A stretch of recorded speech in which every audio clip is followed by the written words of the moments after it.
So I would let the people there use it and use the gym as a storage place. And I'd bring in more equipment. And then when it came time, I could go get my stuff and move it to my existing place. I did not care, and I do not care if the colors were different. I've got red machines. I've got white machines. I've got black machines. I've got blue machines. I've got silver machines, okay?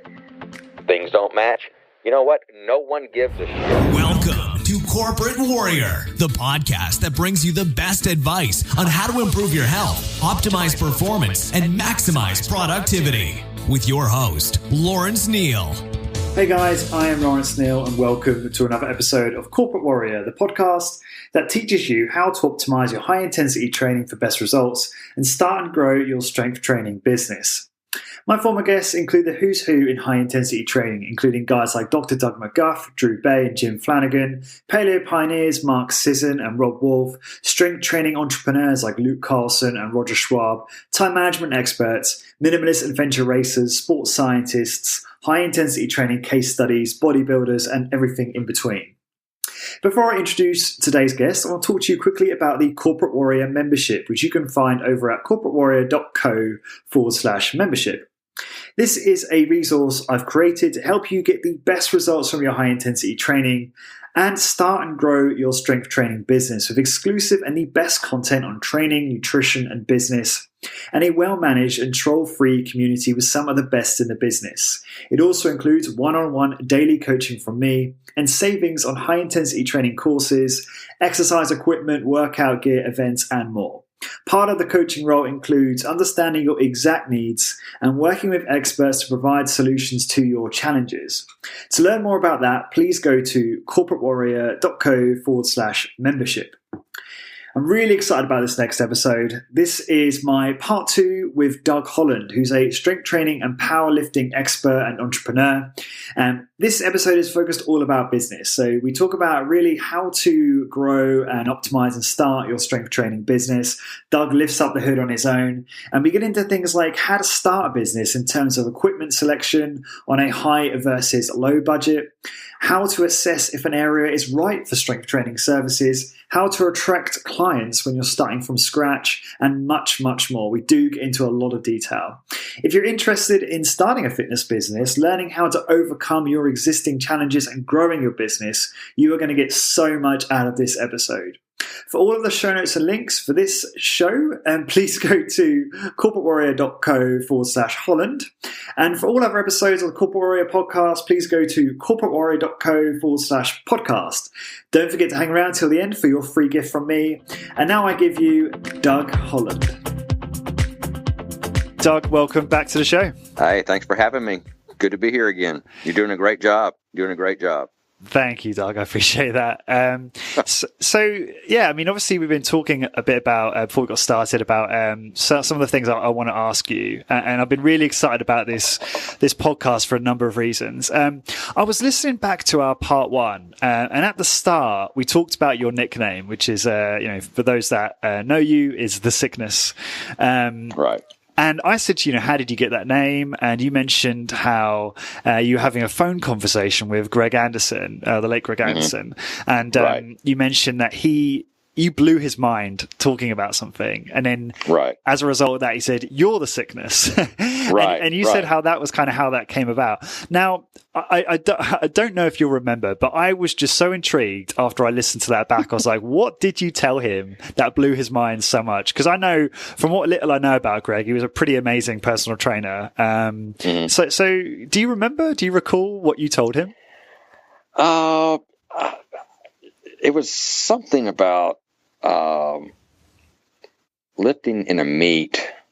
I can't remember the exact story I told him, where I think I directed the meet. I announced the meet. I would get up to lift and do my lifts between my announcing duties, my directing duties, and I think I set like 2 state records that day. And then I loaded the truck back up with all the weights, and I just did everything that day. So that was, I think that was the story I told him. It was like a 27-hour day. Oh, wow. Also, he was just so impressed with your ability to manage the entire event, but also record a few PRs at the same time. Right. Exactly. I don't blame him. That does sound pretty damn impressive. Okay, so good to get that out of the way, because I was very intrigued by what you may have said. Now, I had a few questions for you about actually starting a strength training business. You know, I had a very interesting conversation recently with a medical professional who is potentially starting a high intensity training orientated facility here in Galway. And I'm obviously very interested in playing a role in helping with that.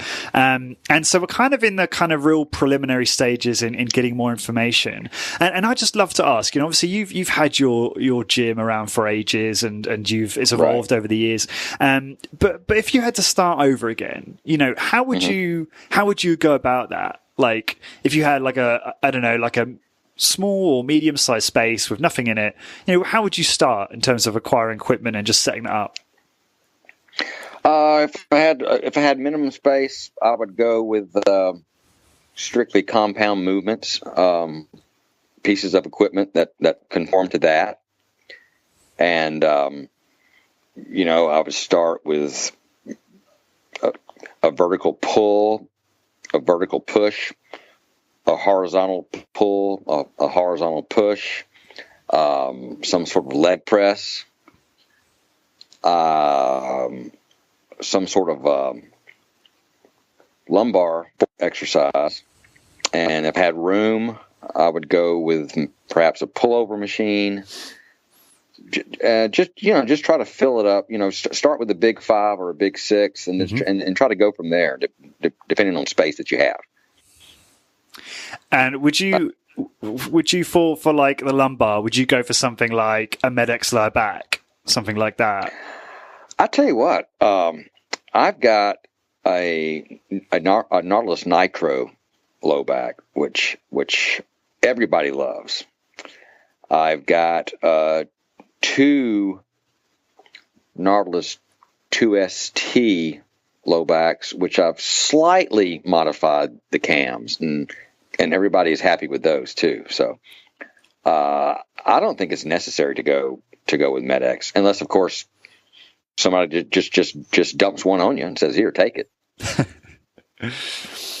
In terms of your gym, is it mostly like, what kind of machines do you have in yours? Is it mostly Nautilus, or do you have some Maineiacs kit? Like what kind of variations do you have in yours? I've got probably 6 or 7 Maineiacs pieces. I've got 3 Maineiacs Avenger pieces. I have a lot of Hammer pieces, and I've got some old Nautilus 2nd generation and next generation pieces. So so going back to what you're saying, so you look at maybe a big 5 or a big 6 as a starting point. You know, people will be familiar. I know Doug didn't invent, or to say Doug McGuff didn't invent the big 5, but I think a lot of people listening to this will be also familiar with how he kind of talked about that within Body by Science. So that's kind of how I thought about it too, like focusing on big compound movements, you know, horizontal push pull, vertical push pull, and a leg press, and maybe a lower back as something to focus on lumbar muscles. So what about in terms of what brands you would go for if you were starting from scratch? How would you look to kit out that kind of big 5 or big 6? Well, starting out, it you know, of course, depends on the funds you have available. If you can go with Maineiacs, that'd be great. If you can go with some of the better Nautilus pieces, you know, go ahead and get them. But you know, the good Nautilus stuff varies from generation to generation. Some of the torso arm machines are horrible. Some of them are great. Some of the forgotten chest press pieces are fantastic. Some of the newer stuff I don't like. You know, so don't buy anything without getting a chance to try it out. Right, because I've worked out on a lot of Maineiacs stuff back in the day. So there was Akiza Training had a facility in London, so I used to train there, and it was all Med-X. And I've used Nautilus only a couple of times. I've used it at Ted Harrison's facility, Vital Exercise in Colchester, which is in the UK. I've also used it at Discover Strength when I was over in Minneapolis, but I haven't. I mean, Med-X, I'm biased, right? Because I use Med-X for years, and I do enjoy using it, but that's only because I haven't had as much exposure to the others. And I've also used ARX as well, which was pretty cool. But I'm a little bit torn, right? Because I put a message on Facebook, like, asking people how they would start, and I got all sorts of opinions. And I'm trying to collate, all this data to figure out, okay, what's going to make the most sense. Some people were saying, you don't need much at all. You just need a bench and some dumbbells, right? But let me ask you a better question. If I said you had a low budget and a high budget option, what would those two options look like? If high budget, maybe you had $30,000, and then a low budget was like $5,000. Like, how would that look different in terms of what you would source for a baseline setup?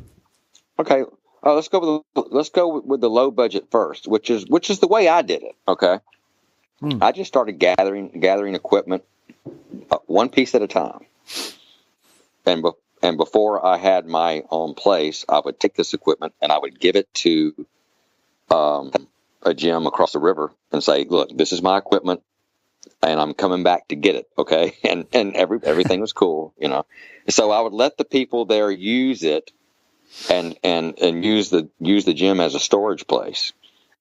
And I'd bring in more equipment. And then when it came time, with no questions asked, I had a key. I could go get my stuff and move it to my existing place. I did not care, and I do not care if the colors were different, if the upholstery had different colors, I've got red machines, I've got white machines, I've got black machines, I've got blue machines, I've got silver machines, okay? Things don't match. You know what? No one gives a shit. My customers, they don't care. I'll say, get a sip of water, I'll meet you at the blue incline. They know exactly what I'm talking about. Okay. with a look of trepidation on their face. Take a sip of water, I'll meet you at the red leg press. Okay. And I believe Greg Anderson was the same way, Yes, it's nice to have everything look the same, which we're talking about now, your high dollar budget, which, if you got the money, go ahead and make everything match. But I don't care. Yeah, I'm of the same mindset to you. I mean, maybe my colleagues might care a little bit more about that, but I'm not overly concerned personally. Okay, so if you had the lower budget, you would perhaps buy one piece at a time, like you say, store it elsewhere, and then just use what a real kind of minimalist setup to begin with, maybe benches and dumbbells, things like that, or yeah, if you have to. Yeah, it's just I think in strength training we're going to get a lot of beginners, and not only a lot of beginners, we're going to get a lot of beginners who are older, because now they're finally realizing that they should have started this a long time ago. So their skill level is going to be quite low to handle the barbell type movements. So it'd be really good to get as many machine pieces as you can. And you can find this stuff out there for almost nothing. I used to go to gyms. I used to visit gyms and say, you know what? I was in here 2 weeks ago and that machine there was loaded to 70 pounds. And I came back the next week and that machine right there was still loaded to 70 pounds. And here I am again this week and that machine still has the same weight on it. Does anybody ever use it? No. You want to sell it? I'll give you $100. No way. And that's worked for you. Yeah. Yeah. Interesting. Yeah, there's I'm trying to think. There are a few. I mean, where we live in Galway, there are the gyms here are there are. I mean, there probably are some gyms that are kitted out with some okay machines, but as this brand is some of the this one gym I go to has got a brand called Paramount, and I just do not like the machines at all. So I prefer, for me personally, I prefer to use like body weight or free weights. However, I do totally get what you're saying. When you're dealing with people that don't have the skill level or maybe a lot older, machines are so much more favorable in that context, aren't they? Right. Right. And you know, you can reupholster things yourself. I do it all the time. You know, I've got me tons of upholstery here. I got a staple gun, and I've got strong hands, and I can reupholster a machine in 15 minutes. Yeah. So if that's the problem, you know, a lot of machines they get rid of them because the upholstery is just charred, you know, with sweat and lotion and all that kind of crap, you know. But I can make it feel brand new in about 15 minutes. Cool. So there's some really good tips there. So switching out the upholstery. No, serious. You know, looking at gyms where machines are not being used and getting them for machines for cheap, and then also using you know, friends' gyms as places to store equipment whilst you're building up your you know, your repertoire and getting space. So that's some really good tips there. Curious, like in terms of how you might go about sourcing machines, like who do you have go-to people or organizations that you work with when you source new machines that you might want to talk about as well or recommend? Well, you know, you've got to find the Maineiacs. There are a few Maineiacs out there who are just addicted to the stuff. I scored a Medex leg extension machine. I think it was missing a shield or two for $300. Wow. You know, and that included him bringing it to me from 100 miles away. That's amazing. That's a great deal. And yeah. And you know, I contact him every once in a while and say, what do you have? And you know, he's got tons of stuff, and right now I don't have room for it, so I'm actually trying to sell him some things so I can have room to buy what he may want to trade me or you know. So. Well, could you mind saying who's this chap's name, or you don't have to?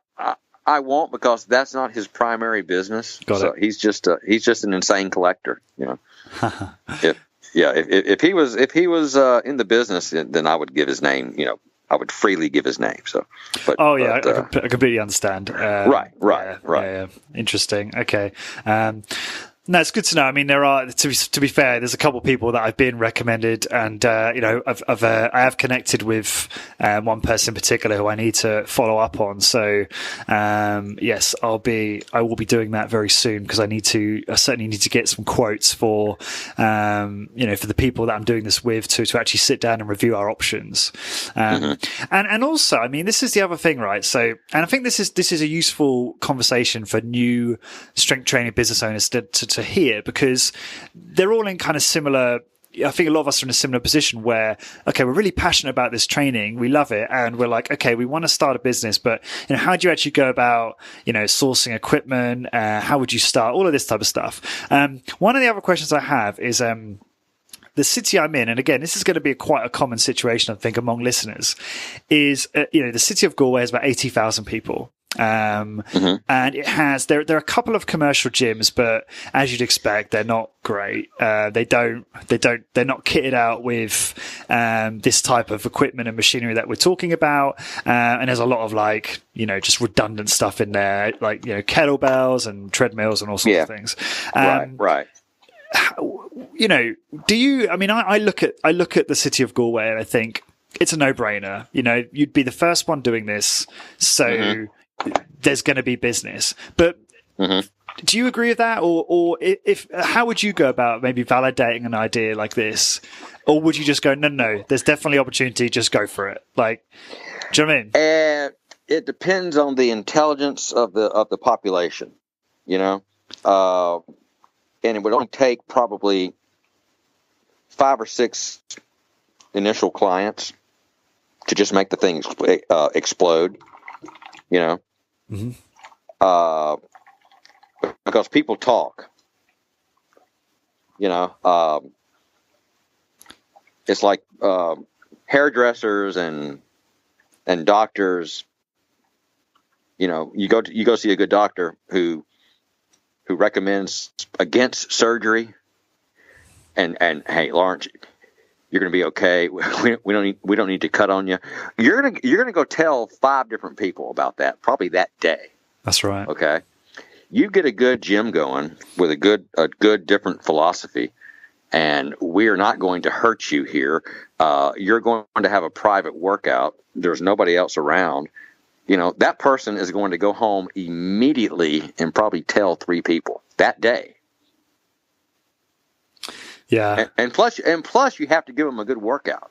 One thing I've always said, if I put someone through a workout and they're not talking about it for the next 12 hours, I haven't done my job. How do you gauge that? How do you know if they've been talking about it? I can just tell, but I can just tell before they're done with the workout. Because they're going to be complaining about their soreness. No, not complaining. They're excited. They're excited because they see that I'm excited about what I've just put them through. Yeah. So, I mean, I feel very confident because I know, I have a sales background, so I'm quite good at selling in general, and I think my passion would also come across. And I've already spoken to people who are interested in training before the things even started. But that being said, last time we spoke, you were talking about how you drummed up business in a parking lot.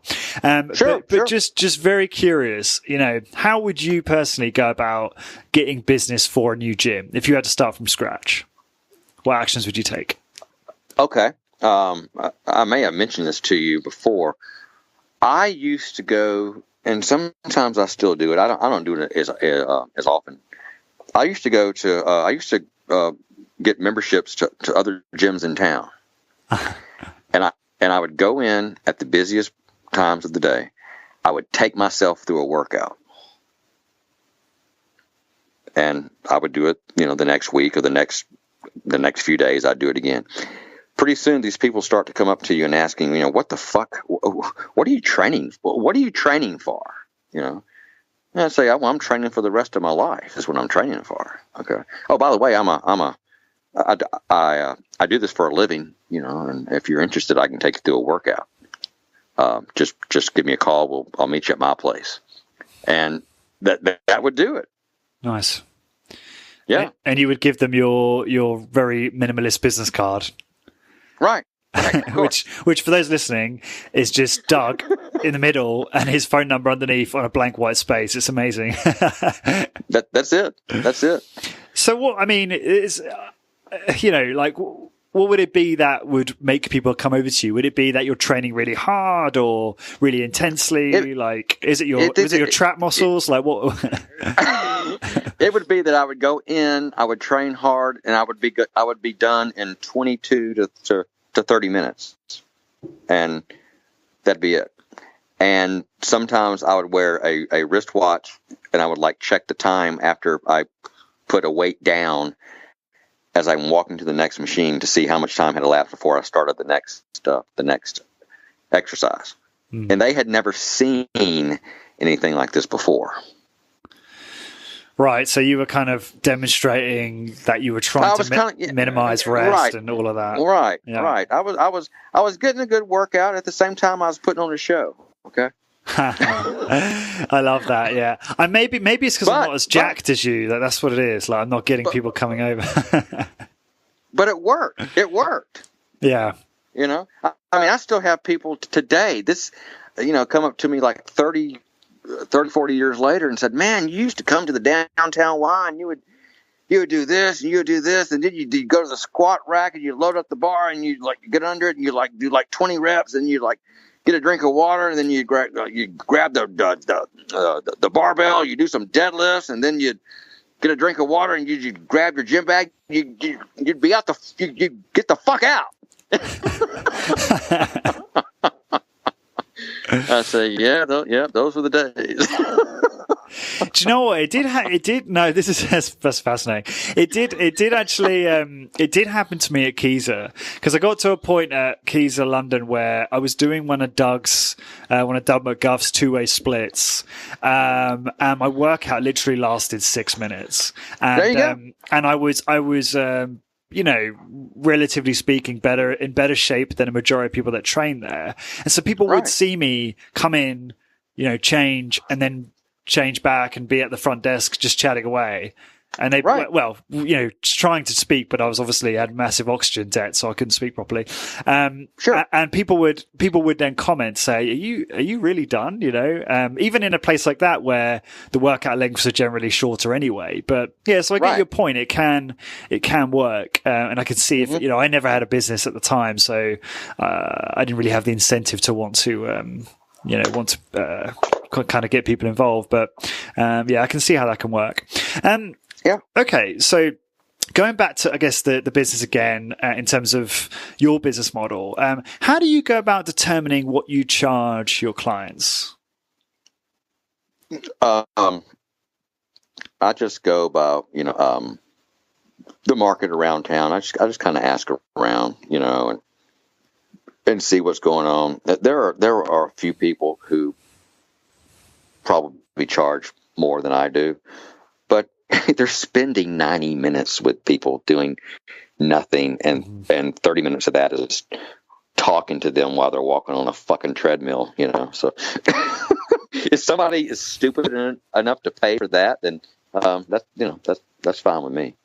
But now I've got it narrowed down, and I don't charge too low, and I don't charge too high.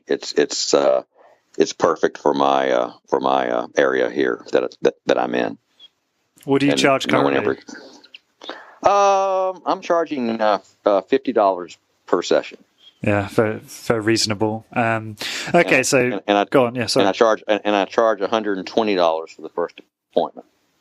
I do not believe in giving away free the first session, or the second session, or the third session. Interesting. Okay, so you don't do a free introductory session at all? No. And why is it you don't do that? If I open a new barbershop, do you want a free haircut? If I open a new restaurant, do you expect a free meal? Yeah. I'm spending time trying to figure you out, Lawrence. I've never met you before. This is almost as stressful to me as it is to you. Okay, I've got to block out extra time for you on your first visit here. I don't know if it's going to be 45 minutes or an hour and a half. I've got to put you at the end of my day, because it's going to take some time, especially if there's, I've got to get you set on different pieces of equipment. I hear you. Yeah. So do you, really interesting to hear from you the details of how this conversation goes, because so if let's say you're doing you're in a commercial gym, you meet someone, they're like, you say, "Hey, I trained, you want to, I can put you for a workout." How will you talk about it? Will you quote them there and then? Oh, it's $120. How do you go about actually transacting that? Or do you do that via the phone, or, No. I just say, just contact me if you're interested. I put the ball in their court, and, I'll leave it. But do you tell them the price up front? When do you tell them the price? No. Okay. No, I tell them when they call.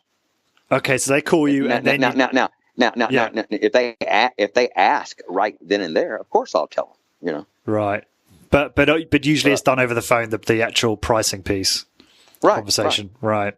I think a lot of people. The reason I ask about the details of this is because a lot of people have, I think, a little bit of a reservation about speaking to someone, for the first time, potentially, recommending that they take them up for a training session, and then also quoting them in that same conversation. I think a lot of people are uncomfortable with that.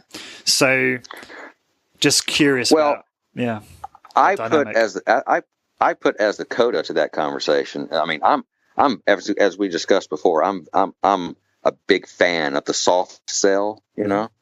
I said, you come in one time. If you don't like it, if you don't like my vibe, if we don't get along, there's no obligation. You're not going to offend me. You can leave, and we'll never see each other again. If after that workout you're still not sure, and you want to pay workout to workout, that's fine. If you want to leave after 4 workouts, that's okay with me. Cool. And it just kind of gives them a little bit of ease about the whole thing. They're not having to write this big payment up front to work out with you. Yeah. Otherwise, typically, what do you do? What, like monthly payments, or what sort of payment frequencies work best for you? Or like, I leave that to the individual client. Really? I've got 50% who pay workout to workout. I've got another percentage who buy 5 or 6 at a time. I've got a few others who buy 25 workouts at a time. But I don't care. Do you offer discounts for bulk purchases? No. So it's just how do you, in that case, how do you incentivize them to do that, or why do they do that? I'll give them a T-shirt, or I'll get to know them and kind of see what kind of movies they like or what kind of music they like. I'll go out and buy them a fucking CD. So it's just strange to me because, I get it. I get people love training with you. I'd love to train with you. And I get how you can build a real rapport with someone and they can go, hey, yeah, let's just book 25 sessions here and now. But why would they do that over just paying each time? Unless it's just for them, it's just more convenient to just get out of the way. Because I have created this to be like some kind of secret underground club, right. And they want to be in. Right, so it's almost like they are booking you in case you get too busy, like they're getting you now. I got you. Okay, right. So they are. So there is an incentive in that sense, right? Right. Yeah. Yeah, got it. Yeah. Okay. And do you have I talk to obviously a fair few high intensity trainers and business owners who have a very specific target market. It doesn't mean that they don't allow clients to come in from other markets or other demographics, but they do target a certain individual. Do you have a target market or person that you find you have the most success with in terms of new customers, or is it different for you? The most success I'm having with currently is the age group between probably 40 to 80. And I think the reason is of course, as you know, I'm getting older. I'm 58 and a half. And these people, they're not going to trust some young 25-year-old trainer. They're not going to trust that he or she is going to show up on time. They're not going to trust that he or she has the knowledge. So I am happy dealing with the older crowd. And plus, the older crowd, guess what they have? They have fucking money. That's very true in a lot of cases. And I do train many younger people, mm-hmm. but it's usually their parents who pay. So. Right. And I suppose that from then on, it's just older people hang out with older people, and then the word of mouth is effective. Right. I mean, it's incredible. It's incredible. I am running out of space. I'm looking at I got my book in front of me right now, and it's just like, what am I going to do? It's a high quality problem to have, and I'm really happy for you, and so pleased that your business is thriving, Doug. It's interesting actually to me because I once I think it was about a year back, I polled my listeners in a survey. It's a website called SurveyMonkey, and I polled 100 listeners, and the average age was, or the majority of my listeners were over 45, and that it was a little bit of a surprise to me. But now I think about it more. It does kind of make sense because high intensity training or evidence-based resistance training, for I guess a different way of labeling it, it attracts the person who is looking for an efficacious but efficient stimulus that's safe to training. Right. And it's weird that because the young buck, who feels invincible, feels like they don't need it, or they're not as attracted to it because they're attracted to the more sexy modalities out there. Obviously, I'm generalizing. Like, I have plenty of listeners in their 20s as well, but the majority tend to be older, which I guess makes sense. It makes me feel very fortunate to have discovered this at a relatively young age. I mean, I'm 31 this year, so yeah. Okay, so talking, I guess, a little bit more about how you run your business. I feel a bit cheeky. I'm asking you all your secrets, Doug. That's okay. It's all right. But it's obviously for the benefit of the listeners, not just myself. In the first episode, you talked about how you manage your schedule. So you talked about like when you take breaks and all of that. Do you want to just elaborate, I guess, because one of the points you sent me on email was, we can talk about how you consolidate your schedule. So I'd love to hear how you do that currently, how that may have changed as we last spoke, that type of thing. Okay. Hadn't changed much. Monday, Tuesday, Wednesday, Thursday is a hard blitz. I mean, I really blitz through those 4 days. Okay. Mm-hmm.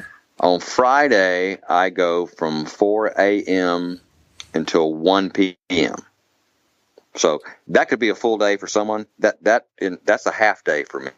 Okay. So I get a half day off on Friday.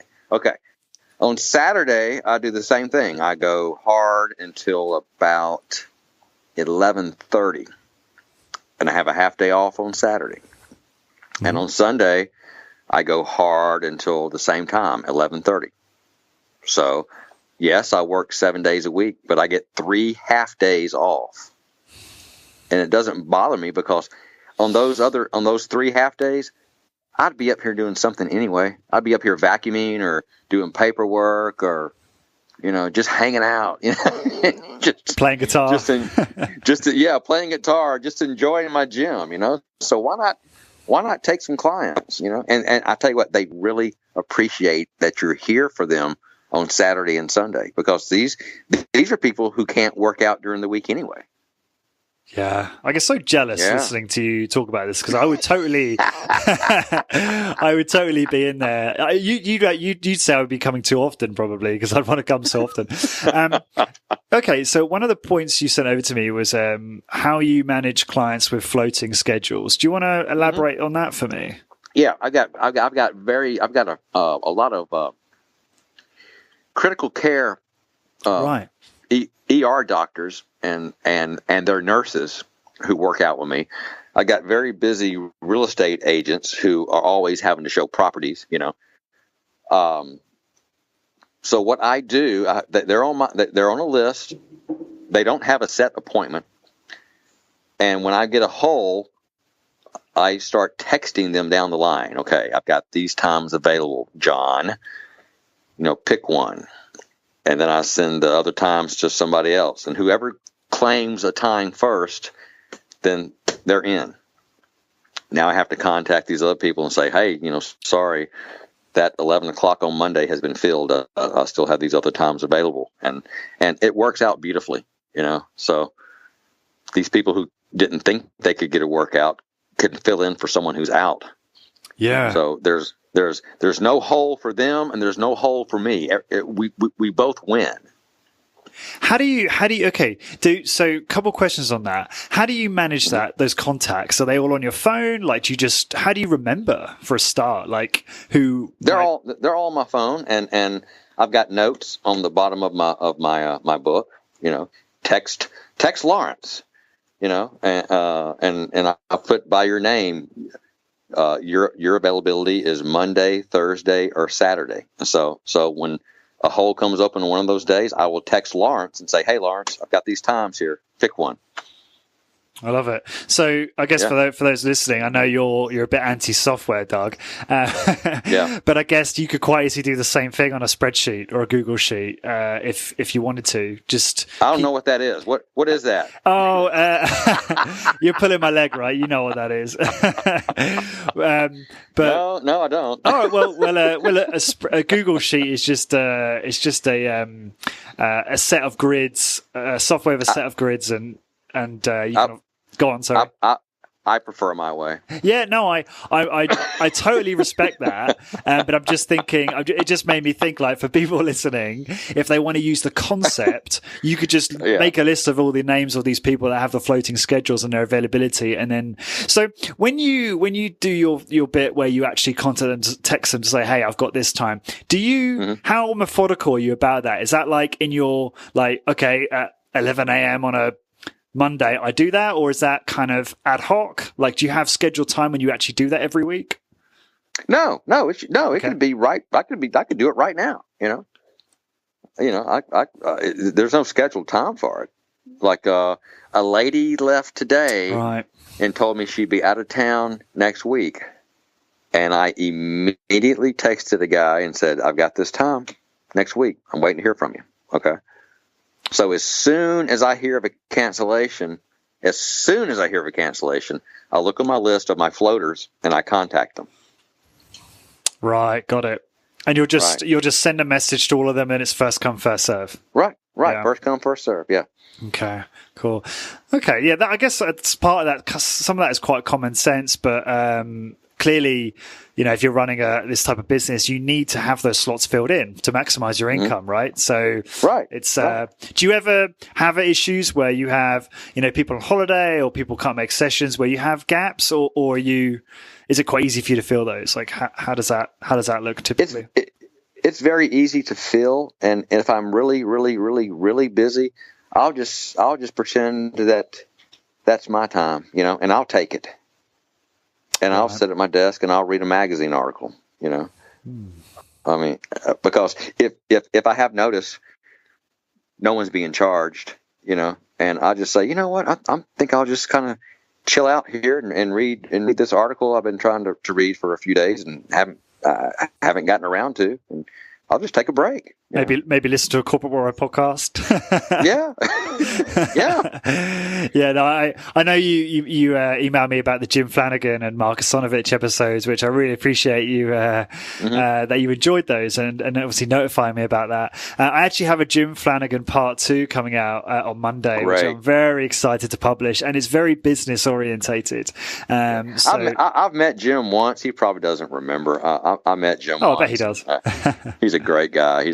Guy. I mean, well, I'm like a little fucking ant compared to Jim Flanagan. He's a big guy.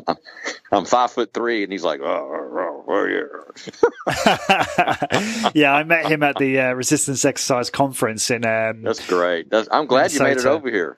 Oh yeah, I loved it. I loved every minute. And to be honest, the conference, I had the absolute time of my life. It was so much fun. Got to meet a lot of listeners and got to meet a lot of my heroes and interview some of the speakers. So it was really a lot of fun. I bet you were the hero of the conference, weren't you? No, not at all. No. Yeah. No. I bet you were, man. I did. It was kind of cool because obviously I had a lot of people come up to me to say they enjoy the show and they've learned a lot, and that's what it's all about. It's all about, like, if I can create something that helps people with their workouts and helps people with their business, that's what I'm trying to do here. So, like, that was really nice feedback. And yeah, I did. There were moments where, actually, I'll tell you one quick thing. There's a researcher by the name of Rob Morton, who's a researcher at McMaster University, and he's well known for quite a lot of work on protein metabolism and training and things like that recently.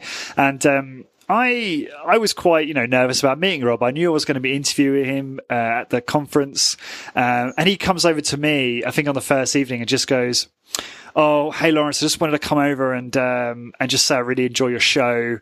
And I couldn't come over to talk to you earlier because you were surrounded by people."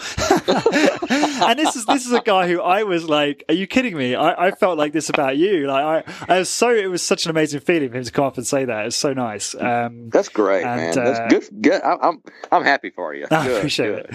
Yeah, and he's a great guy. And actually, we're doing a podcast in the near future together, which I'm quite excited about too.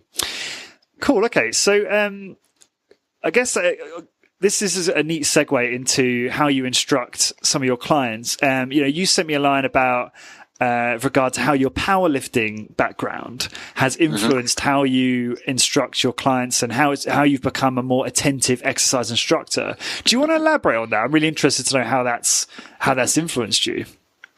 Yeah. Okay. I powerlifted in the Deep South, which was famous or maybe infamous for the strictest judging in the nation. Okay, I'm talking about Louisiana, Texas, Oklahoma, Mississippi, Arkansas. You had to get proper depth on your squats. You had to pause the bar on your chest for 2 seconds on the bench press. If you moved a toe or a finger, you were disqualified. Okay? Deadlifting, the same thing. You had to get that bar up and lock it out with shoulders back. Okay? These judges were just militant masochists. You had to do every lift correctly. And I'm not kidding. You can talk to anyone who lifted down here in the era of the 70s and 80s. Okay, it was so strict. And I also became a powerlifting judge, which was involved rigorous testing. And that really taught me how to see. How to see things. I mean, I could see things across the room. I could go to a powerlifting meet today, and I can watch a lift from 100 feet away and say, "There's no lift," because I learned how to see. Right. And that has carried over to my instructional abilities. Can you elaborate, like how? Well, I tell new clients, show up in a short sleeve t-shirt, show up in some shorts. If you're not going to wear shorts, just have some tight leggings or something. I need to see your joints. I need to see every moving part of your body to make sure things aren't going awry. And I'm watching people's heads. I'm watching people's hands. I'm watching. Don't push the handles, pull the handles. I'm just giving them cues the whole time they're doing their exercises, so they don't make any mistakes. So it's really helped you in terms of informing your when you're instructing clients on absolutely perfect form during exercises. Exactly. Right. Yeah. Like for instance, on the hammer leg press, I'll tell clients, just grab the handles lightly, and I'll say, our instincts tell us when you're pushing through this platform that we're also supposed to push through these handles. No, do not push the handles because you'll rise up out of the seat. What I would like for you to do is just gently pull the handles with your 4 fingertips. Don't involve your thumb. If you do, you're going to start pushing the handle downward, and you're going to rise up in the seat. And guess what? Everyone wants to violate that rule. Yeah, I love that. Same thing with a pullover. I tell people on the pullover, okay, your hands are 2 blades. You're pushing through the elbows. You're pushing the pads with your elbows. You're not going to grab the crossbar and try to pull with your fingers, And if they do, I just give them a little slap, pop, pop, hands. Push through the elbows, God damn it. So what about, I know I love this. I love these little tips because, I do a small amount of personal training. So what about, do you have I assume you have do you have a Nautilus chest press or a Maineiacs chest press? Like how might you instruct someone on that type of machine? The main thing on that is, keep your shoulders back, push through the elbows. Don't try to protract the shoulders forward. I don't want to see your shoulders round forward. Users tend to want to push as far as they can and then kind of round the shoulders forward to make those handles go further. So that's the main thing. And and you have to extend the wrists behind the handles. A lot of users don't know how to grab those handles. They just kind of grab them without getting the meat of their hand behind the handles to actually push it forward.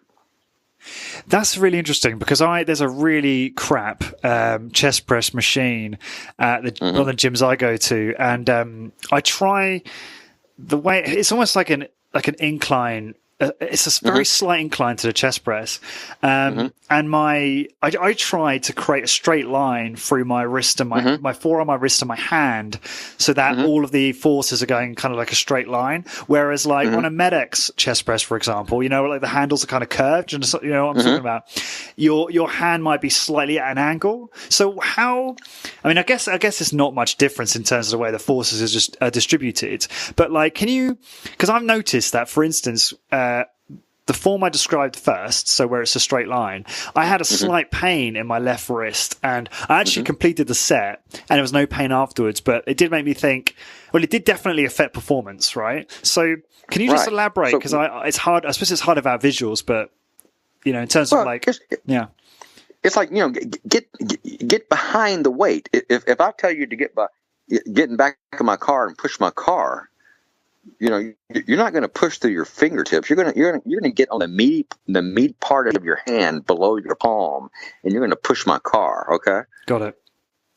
It's the same, and that's going to require wrist extension. So it's the same thing with a chest press machine.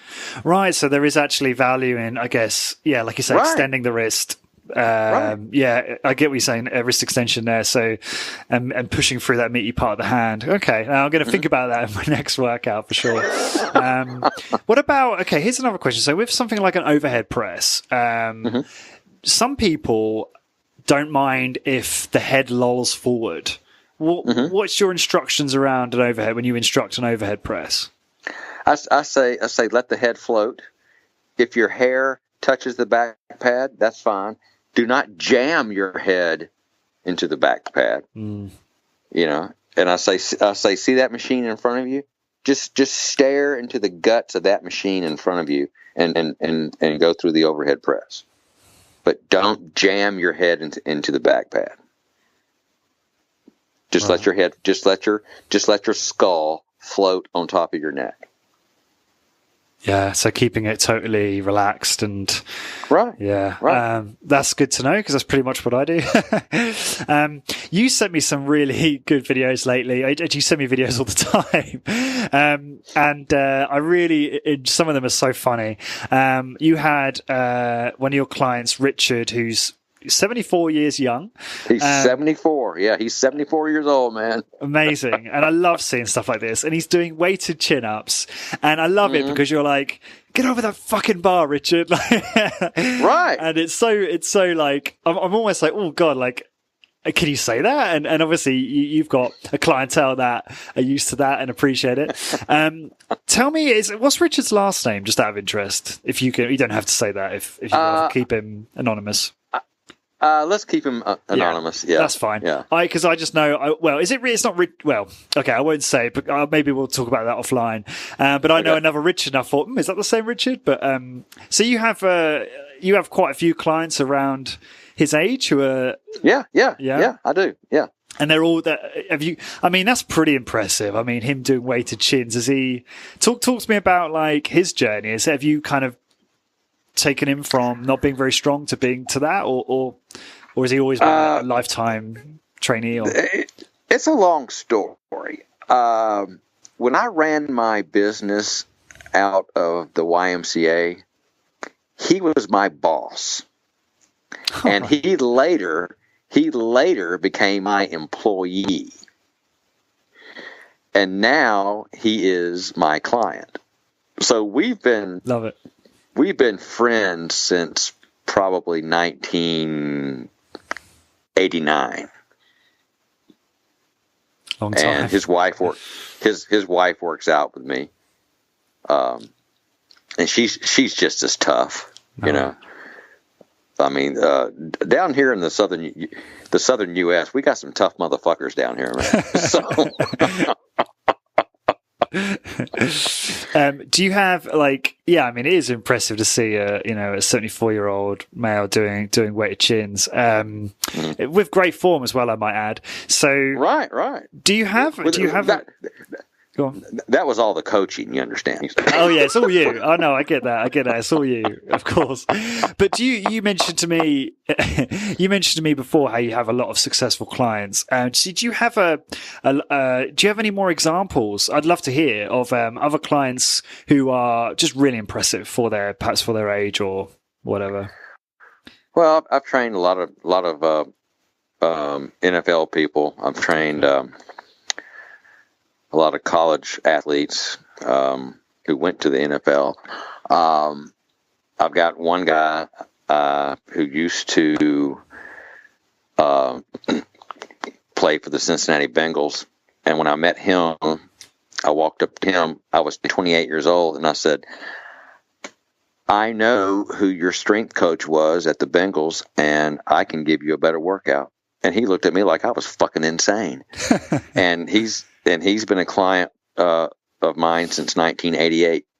Wow. But one you may be interested in. When I was at Louisiana Tech, they brought this, I think it was 1980, they brought this freshman basketball player in, and they said, Doug, we want you to go to his weightlifting class. We want you to work with him because we think we can make something of him. I said, all right. So I would go to the weightlifting class. I wasn't enrolled in the class, but I was just there to help kind of bring this guy along. And his nickname later became let me think, what was that nickname? Oh, the mailman, Karl Malone. Yeah, wow. That's amazing. So I was the guy who got Karl Malone into weight training. And within a year, he went from this little big doughy guy to this muscle man. And you know the rest of the story, right? I know some of it. I'm not, because he's obviously, no, obviously I know him well, but how tall is Karl Malone? I can't remember. He's under 7. I mean, he's probably, I'd say maybe 6'9", maybe 6'10". I'm not sure, but he's not 7 feet. What was he like to train? He's a big guy. Huh? What was he like to train? Did you actually get to train him much, or? Oh yeah. He was very agreeable, and he took to it. I mean, he loved it. I love that. I think he went kind of against my philosophy later on, but that's okay.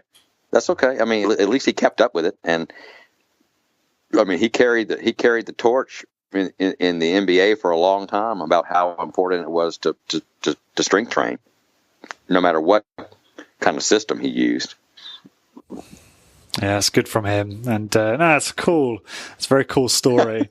I think that's awesome. And it's just nuts though how it would seem that there's a lot of kind of malpractice in kind of professional sports now in terms of all this crazy cross training and dangerous training that a lot of the athletes do, and they already do enough mileage as it is. So to throw in all this other stuff is a bit crazy, really, isn't it? Mm-hmm. Mm-hmm.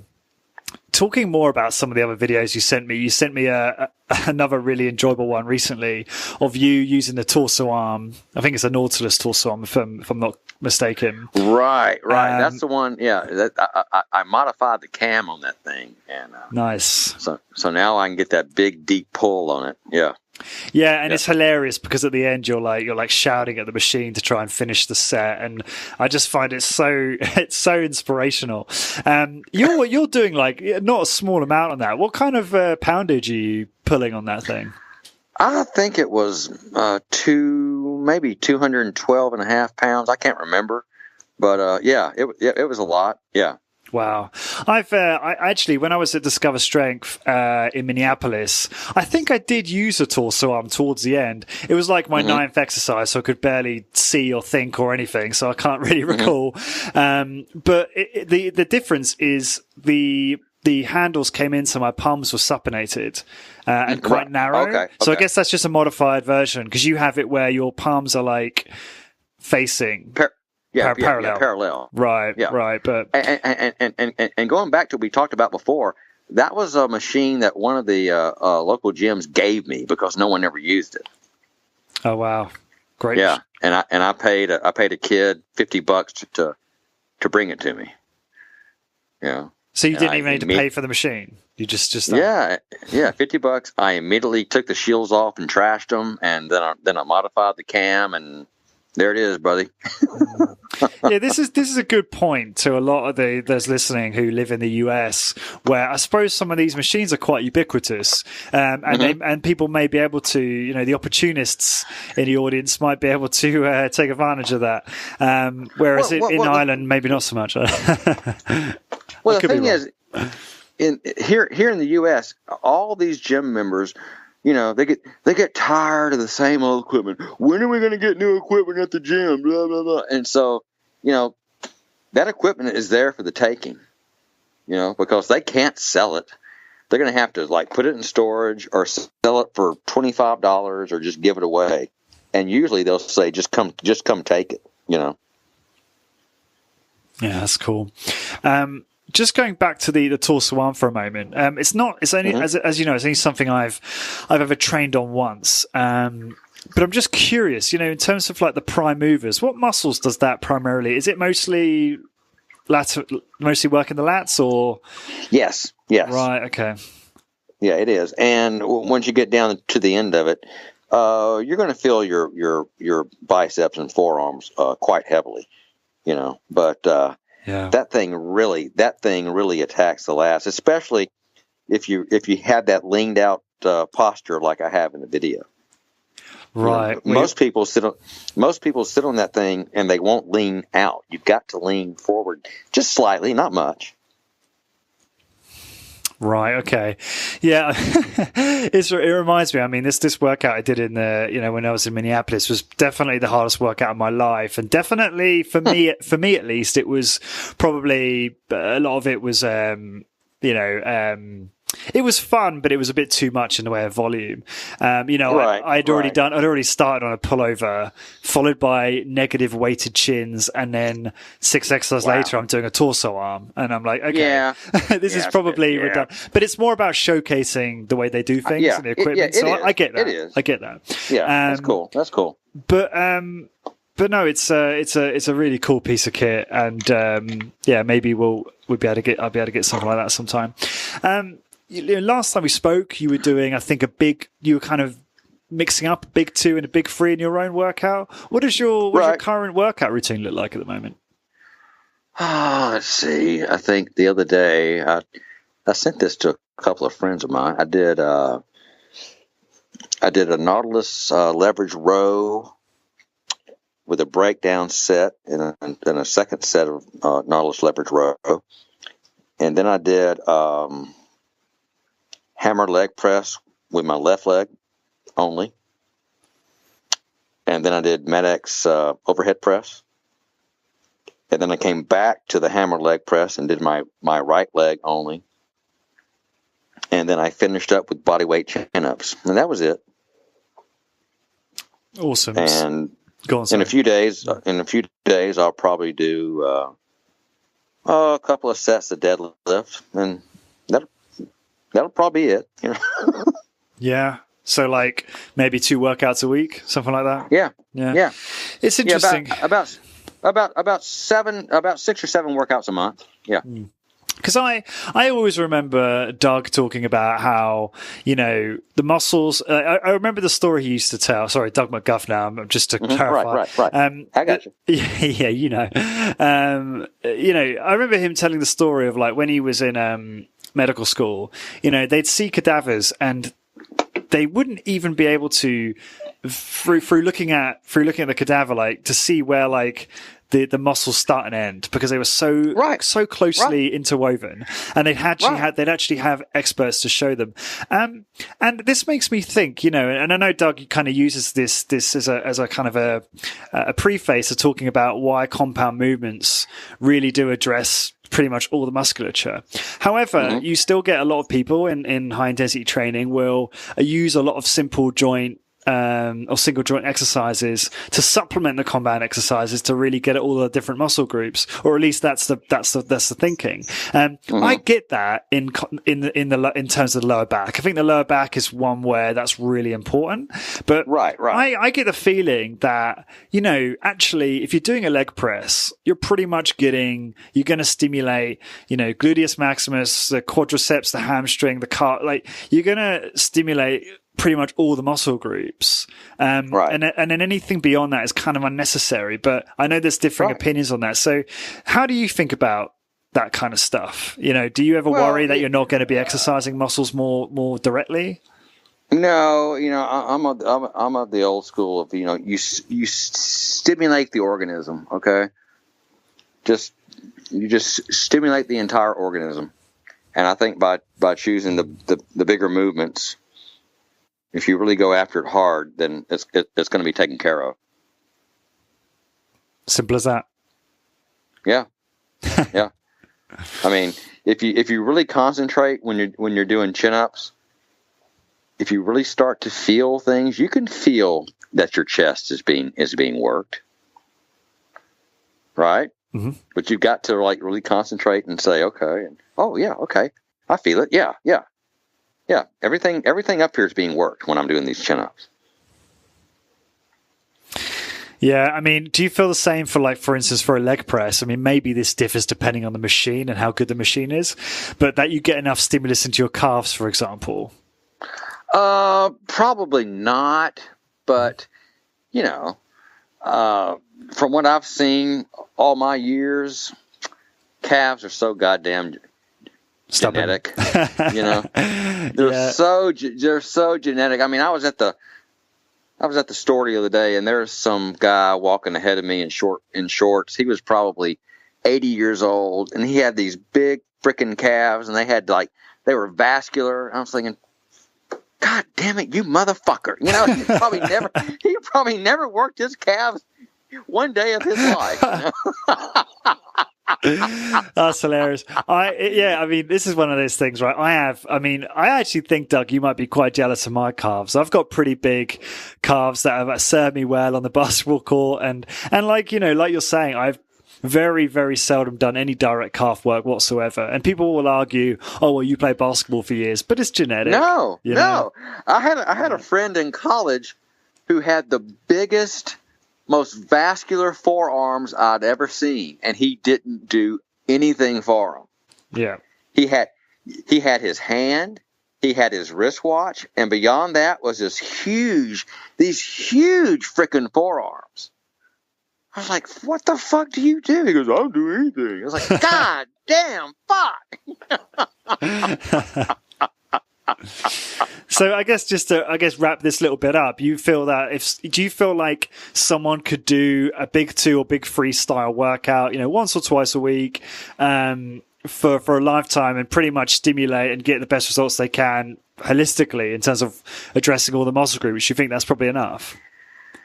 I will say yes, because I've got 2 clients. One is he's probably 43 years old, and the other is 56 years old. I have them doing a big 2 twice a month and a big 4 twice a month. Uh-huh. And they're just thriving, man. They're just animals. Hmm. Interesting. They won't allow me to put them on video, but if they did, I would surely send them to you. Yeah, well, maybe you can convince them someday. Yeah, it's interesting because I've started a new kind of AB routine, which is, one is like machine based and the other one's kind of body weight based, and I sometimes feel like the volume is a bit unnecessary because I'm very much a low volume guy. Like I do better on maybe 2, maybe maximum 3 workouts a week, where I'm doing like maybe 5 exercise tops, per workout. Yeah. Beyond that, certainly where I am in my training in terms of the damage I feel like I can deliver to myself, I feel it's just wastage beyond that, Right. And I've always said that, you're good for 2 to 4 good hard exercises. After that, if you're really pushing it hard, those other things at the end, you just can't get it. You just can't really grab it, you know? Yeah. It's interesting because it goes back to our previous point about, purchasing equipment, starting with those compound machines. They may be all that you need, Mm-hmm. But then again, I tell my clients, we're going to start with 6 or 7 exercises, and I will probably start trimming things down. So right. you will need a few extra pieces, for those break-in people, And as we talked about before, you never know when you're going to encounter people that have some kind of orthopedic problem where they can't do this overhead press, but they can do this one. Right. Or they can't do this chest press, but this one causes no discomfort. Okay, so. And you do. Sorry, go on. Yeah. Yeah, and I find that all the time. But I'm assuming you do see exceptions to the rule where you see people who can cope with an enormous or a larger amount of volume. Like, do you see some people that can do kind of 8, 9, 10 exercises and seem to be able to? No, not really. No. They are very happy when I say you're done. Oh, right. after 6, you're done. Oh, thank God. But do you not get some people? And I've seen this. I mean, I'm very much I don't know whether you call it glycolytic or oxidative or whatever, but I'm very much like, I get nauseous. So I get really exhausted. And then I see some people and the stimulus doesn't seem to get them so tired at the end of it. Or is that just because they're not training hard enough? Like, how do you? Probably not going hard enough. And I've told people before, I'm looking at my book. I've got 24 appointments tomorrow. If I wanted to, I could make 24 people throw up. Okay. That's not my goal. Okay. My goal is to give each person an effective workout, because I don't want to babysit 24 pukers. So that'd be messy. The people who proclaim that, they're probably just not working out hard enough. I mean, I've had a guy throw up from calf raising. No way. Yes. Yeah, the guys over at James Steele and James Fisher over at Southampton University almost had me puke after a set of drop sets on a barbell. It's fucking worse, man. It's horrible. It's horrible. Cool. So, couple of, I guess, miscellaneous questions and maybe some bonus ones if you've got time, and then we'll wrap up. Go ahead. You mentioned here, you said you got a lot of, you work with a lot of plate-loaded equipment. How much total weight do you handle each day? Well, someone asked me that long ago, and I kept meaning to write it down, and I kept forgetting. And one day I wrote it down. It was over, I think it was 6,700 pounds. And then I got busier. And so last week I kind of recalculated it. So every time I grabbed a 25-pound plate and moved it from a rack to a machine, or from a machine to a rack, or or a 45-pound plate, or a 10-pound plate, or a 99-pound plate. Yes, I do have 99-pound plates. Wow. I kept track again, and it was over 7,500 pounds a day. That's and this corresponded on a day when my wife was out of town. So when she's traveling, I keep my phone on her, and my phone has one of these fucking pedometers on it. Man, I'm walking like 8 miles a day inside this gym. Isn't that crazy? How many steps is that? It's in the 20, 30,000 to right. 20 or 30, 20 something thousand. Yeah. So that's a lot of work. That's a good lot of healthy activity right there. Yeah. I guess you got to be careful you're picking up the plates in the right way. Yeah, I've probably smashed a few toes in the past 35 years or so. I'm sure. Doug, I'm just really curious, like, who these days, is there anyone that you look up to for advice or follow in regards to strength training or running your business or life in general? No, not really. You know, I hope that I finally had this all figured out. So, but you know, I'm good friends with a bunch of your podcasters, your podcast buddies, and we kind of sometimes share messages back and forth. You know, me and Skylar and McGuff and others, and Ken Hutchins, but we usually talk about topics that don't even have a thing to do with exercise. You know. Yeah, I suppose there's plenty of other. You find that right. This community have a lot of other similar interests, so that's easy to understand. Right. Yeah. Right. So I've got a couple of like rapid fire questions. The answers don't necessarily have to be rapid fire, but the questions will be. Okay. What is some bad business advice you hear in the strength training world often? God, the best bad advice. It was at a convention long ago where some guy was trying to promote this thing about working at your business but not being at your business, and I knew from the first when I saw the title of the talk, I knew he was full of shit. Okay, you know, you've got to be here. You've got to be here at your business. You know, if this is yours, you've got to be seen. You've got to be the face of your business. And I remember you talking about that in the first episode, about how you've got to be seen, you've got to be doing the work. You can't get other trainers in at the start. Do you feel like that's maybe important at the beginning, or do you feel like that's got to be the way all the way through? I know that's certainly the way you've done it. I think it's got to. Well, for me, I think you've got to be seen every day. Not only seen, you've got to be seen. You've got to be the guy on the floor, you know, doing the work.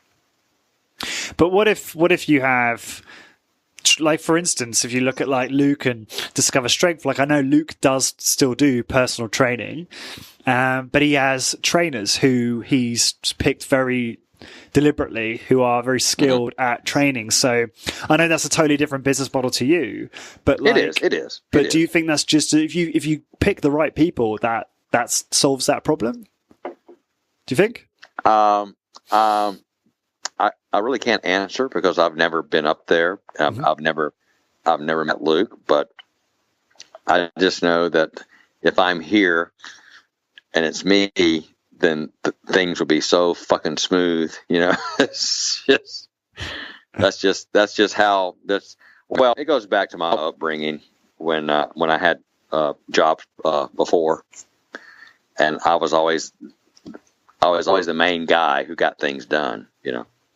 Yeah, and I think maybe it's slightly different with you because you really enjoy this, and not to say that. Oh yeah. Not to say that. Man. No, I know. I know you're so passionate about this. And not to say that other trainers aren't, but I think maybe there are some trainers who get somewhat. And not to say Luke is one of these at all. Luke's on a different mission entirely. Sure. But I'm just thinking about other trainers. They get quite burnt out if they're just training people all of the time. So they might want to, I guess, hire people to take the load off them. But I guess with you, it's like, well, you know, as you say, you're really passionate about actually doing it. You don't get burnt out training people over and over again, do you? So no, I know. For you, for people like you, it works out fine. Because I know how to see. I know how to see, Lawrence. I mean, I can see exactly your abilities. So if I put you on the Maineiacs overhead press, I can say to you, okay, Lawrence, you know what? Here's what's going to happen. You're going to do 6 perfect reps. You're going to get number 7, but number 7 is going to be a little bit hard to stay with it. Number 8 is going to crush you about 2/3 of the way through. And you know what's going to happen? That's going to fucking happen.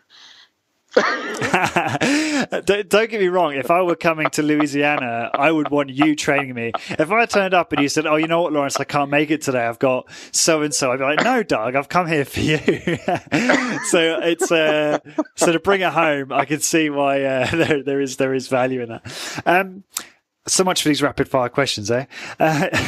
If you had a huge billboard that you could place anywhere and you could put whatever text you want on it, what would you put on it? And what would you put on it and where would you put it?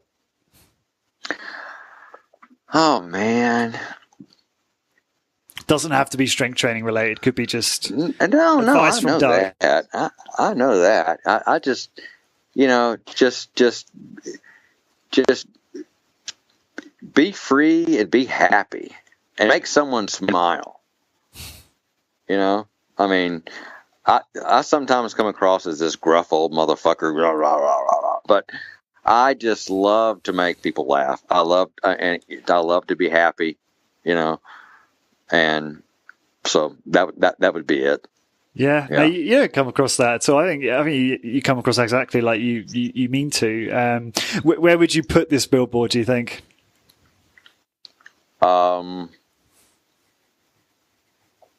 Golly, just probably on one of the interstates, like a high traffic area. Yeah, makes sense. Yeah, I put my face on it with a scowl. And final question for you, Doug, and then we'll get contact details and stuff if you want to give those. When you hear the word successful, what does that mean to you? That means happiness. Yeah. Enough said. I mean, do you love what you do? That's it. I ask you those questions because I do think you've nailed it in the game of life. And I think that a lot of people can learn, certainly listening to you during this episode, but also in part one, about your philosophy towards life. I think it's very inspiring. It certainly inspires me to want to craft a life of meaning, but also just build a life that I love and not worry about keeping up with the Joneses, which I used to do when I was working in sales in London. And just do what you love. Doug, what's the best way for people to find out more about you? I don't know if you want to just I'll drop your number if you like in the show notes, but I don't know if you want to give your email as well. Yeah. Do you still have the email? I do. I'll give it to you. Do you just want to read it out just so those that don't see the blog post will be able to write it down? Sure. Deep Squat 1. That's Deep Squat, the number 1 at AOL.com. Excellent. And go on. If anyone wants to call me, you can dial area code 318-458-1487. Nice. I must apologize. I've interrupted you way too much in this episode, Doug. So sorry about that. No, you haven't. No, you haven't. No. No, that's great, and I love your email address. It's brilliant. So, no, this has been, as always, this has been so much fun, and I think we've covered a lot of ground in terms of, running a strength training business, instructing people, dealing with a lot of, I guess, the issues in terms of running the business, different exercises. So this has been really, really helpful for me. Hopefully you've enjoyed it as well. Yes. Nice one. Thanks for what you do. This is great. No, you're most welcome. And for everyone listening, to find the blog post for this episode and all episodes, please go to corporatewarrior.org. And until next time, guys, thank you very much for listening. I hope you enjoyed that. Before you head off, head on over to corporatewarrior.co/ebook to get your free high-intensity training Google Sheet to track your training progress. And get my ebook with 20 interview transcripts with some of my top guests, including Dr. Doug McGuff, Drew Bay, and Bill Day Simone, on how to optimize muscle gain, fat loss, and overall health in an efficient, effective, and sustainable way. Head on over to corporatewarrior.co/ebook now and enter your email address for instant access.